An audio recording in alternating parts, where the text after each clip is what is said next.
Hey folks, how you doing today?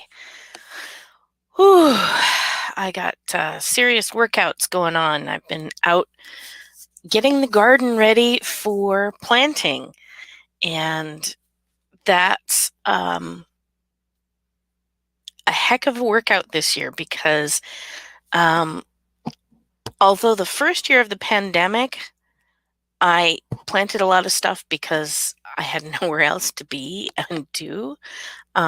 Last year was weird and I didn't plant much of anything, and the beds never got fixed up. So I mean, it's good that they lay fallow for a year. The soil is looking beautiful and it's ready for plants. On the other hand, there's 2 years worth of leaves that I've had to dig through and lots of weeds to pull, and it's just a lot of work, and I'm kinked and sore and my muscles hurt, but it's totally worth it. I wanted to talk a bit about the idea of planting the future. Every time I sit down to write, I am planting the seeds of the future. I'm planting future ideas. I'm planting future, um, maybe future writers by giving people an idea about what they can do. Um, I'm planting future writers because I'm encouraging other people to write. Um, and there's a line from Doctor Who, if you'll excuse my nerdity here, where he says something along the lines of, a library is one of the biggest places that you can be. That's the most revolutionary place to be, because it contains all of the knowledge in the world. You want weapons? There's a whole room full of weapons because knowledge is the greatest weapon, and that's very true. Um, when I look at the rising grocery prices out there, I get a little nervous. We have a big family. We're feeding a lot of people here. Plus, we have chickens. Plus, we have bunnies. And I'm thinking, you know what? I can grow food. And so that's what I'm doing. And in that way, I'm also planting the future, because if it turns out that food is more expensive in the fall, I won't have to buy as much because I'll have grown it, picked it, preserved it, done canning, dehydration, all sorts of fun things like that. And it's a good practice because knowing how to do these things, in case of an emergency, what would happen if, um, God forbid, but I mean, what would happen if Russia attacked us? Or what would happen if somebody would put an EMP over Boston and throughout the eastern seaboard grid, which I'm a part of?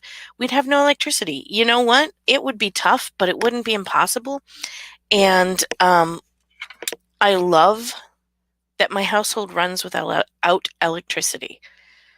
For short-term emergencies, I can always put on the generator to run the freezers briefly. It only needs about 10 minutes to half an hour a day to keep the freezers frozen.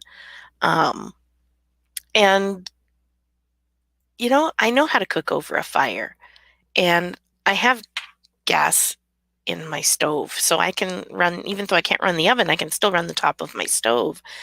I know how to do these things. Not everybody does. And if I can take a little bit of burden off of the system by being knowledgeable and aware and maybe in a position to teach others how to do things, then that's wonderful. And I'm glad about that.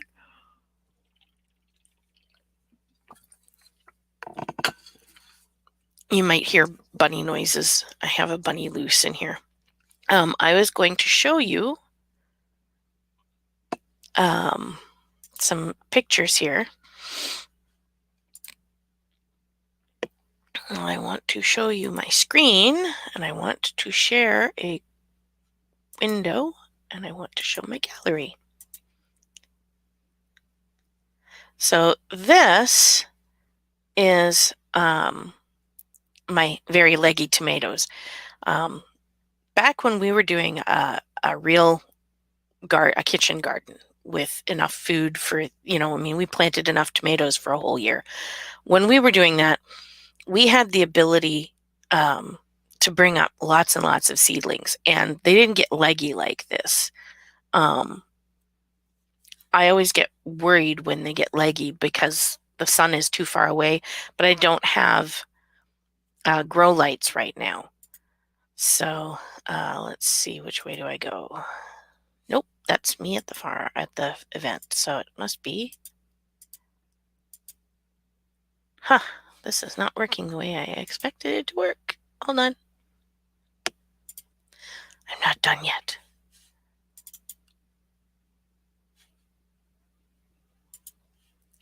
Let's try that again. Share, screen, window, gallery. So this is the state of my garden as of a couple of days ago. I hadn't quite finished stuff. Let's see if I can pull up. I don't know if you can see so this is a main bed, and the first section, this half of it is asparagus. And I know I'll probably put tomatoes on the other side. I haven't decided. Here and here, I have rhubarb. And then yesterday I cleaned out this bed here. These are along here are tires, and they alternate between beans and tomatoes because beans and tomatoes put the opposite things in the soil and take out the opposite things in the soil. So I go back and forth between them. So this year the beans are going in there. I'll probably have tomatoes in here. I have 2 very large tractor tires. This one here is filled with Egyptian walking onions, and they're perennials. You plant them once and they just take care of themselves. They come back every year, and I'm always trying to give away seeds because they produce a lot and they take over. This one is the one that I always plant my carrots, my beets, and my radishes in. This year, there's a space back here that has nothing in it. That space is going to be filled with potatoes, and I grow my potatoes in tires. I just stack them up. And this area over here is probably going to be cucumbers, but not in a raised bed. They'll be in plastic tubs that have seen the last of their best days are gone. And so it is time to retire them as using them for storage bins. And instead I'll be using them to hold soil so that I can plant cucumbers, beans, etc. And I actually have 2 kinds of beans this year. I have, 3. I have pole beans, which I make these big teepees out of these green poles that we got many years ago. I have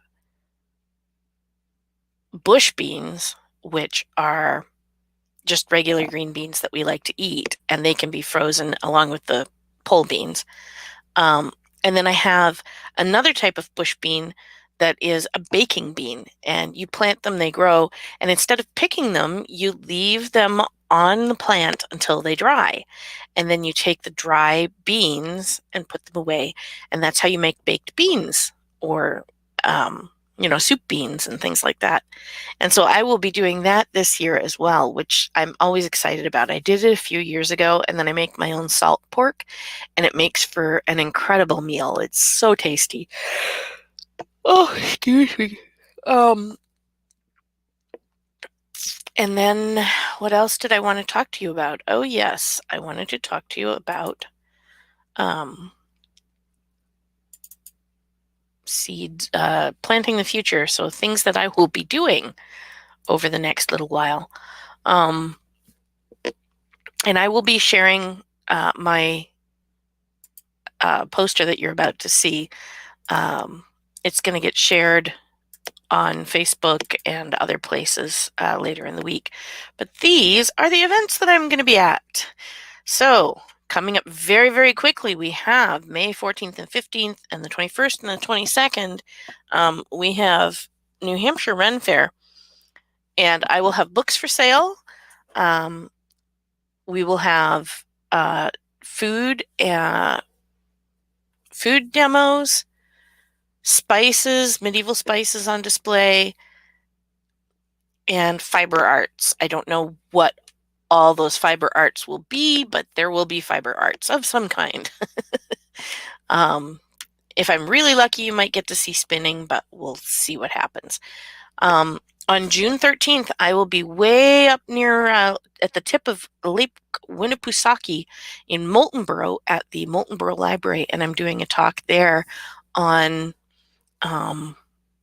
my cookbook and on the chicken with fruit recipe that I do. June 18th and 19th is the Paleo to Stone March, which is an SCA event. I'll be attending that.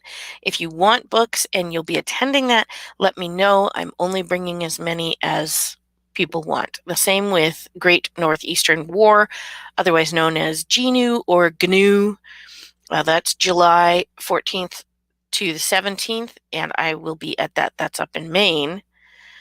Also up in Maine, fairly close to it, the following weekend is the Maine Renaissance Fair, and that's the 23rd and the 24th, and the 30th and the 31st. I will be up there for that. How exciting is that? And then we're straight into Mass Ren Fair the following weekend.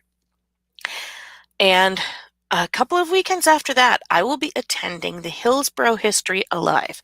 And I'm still finalizing the details on that, but it's a more colonial times event, and I might be dressing up in colonial garb and cooking colonial food, but I will still be selling my cookbooks.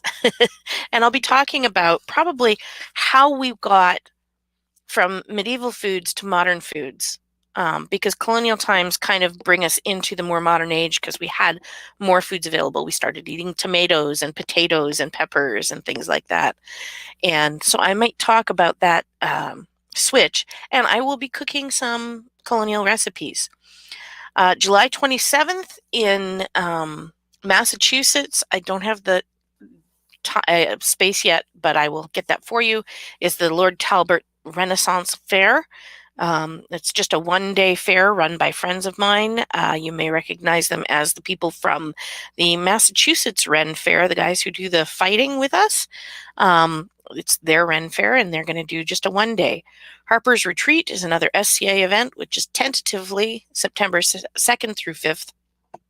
We are waiting on more info, so of course I may or may not be around for that. Depends. Auburn Duck Day Race Day is September 10th. I will absolutely be at that. I will be in garb, and I will be presenting. If I'm lucky, maybe I'll have some bread and stuff. We'll see. And October 1st, of course, is the Blacksmith Festival. Yay! How exciting is all that? There is so much going on this summer, and it's very exciting. Part of my planting for the future is I'm finally back to sewing again. So all that sewing that I should have been doing over the lovely downtime we had during the pandemic, I could not bring myself to pick up a needle and thread.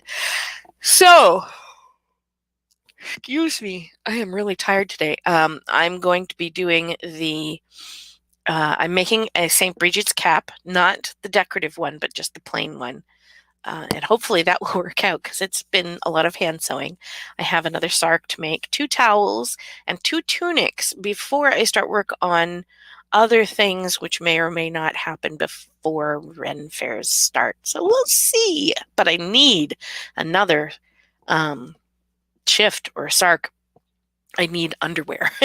My underpinnings are getting old. I've been wearing them for like 5 or 6 years now, and they've seen better days. And even though nobody ever sees them, they're the things which keep me clean and dry. So yeah, busy, busy times. All right, you guys, I got to go. Please don't forget to, I think it's over here, right here, subscribe. Don't forget to like the video. If you have not reviewed my cookbook but have purchased it either directly from me or through Amazon, please go onto Amazon and review it. I absolutely would love to have more reviews. I'm at like 97 or 98 reviews.